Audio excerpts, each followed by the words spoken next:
দেশের মানুষকে তারা সজাগ করেছেন। যখনই আপত্তি করেছে দেশে বিদেশে সব জায়গায় সরব উঠেছে।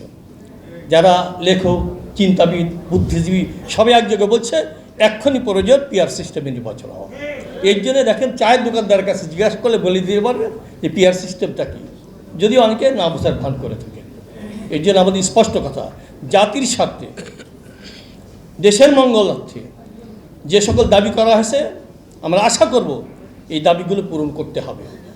আমি প্রধান উপদেষ্টার উদ্দেশ্যে বলতে চাই, কিছুদিন আগে শুনেছিলাম কিশোররা বলছিল স্যার আরও 5 বছর থেকে যান। বর্তমানে কিন্তু এইটা বলা বলি হচ্ছে না, কারণ কিছু কর্মকাণ্ডে মানুষের মধ্যে হতাশা আসছে, সন্দেহ সৃষ্টি হচ্ছে। ইনি নিজেই বৈষম্য ক্ষেত্র তৈরি করতেছে। যে বৈষম্য দূর করার জন্য এত রক্তপাত হলো, এত যান ধরে গেল, সে বৈষম্যের যদি জন্ম উনি দেন তার ব্যাপারে আর মানুষ ইতিবাচক মন্তব্য করতে পারবে না। দেশের মানুষ এখন ক্ষেপে উঠতেছে, ক্ষুব্ধ হচ্ছে, বিরক্ত হচ্ছে। আমরা চাই যেমনভাবে এসেছিলেন, যেমনভাবে বসেছিলেন সসম্মানে বিদায় নেন।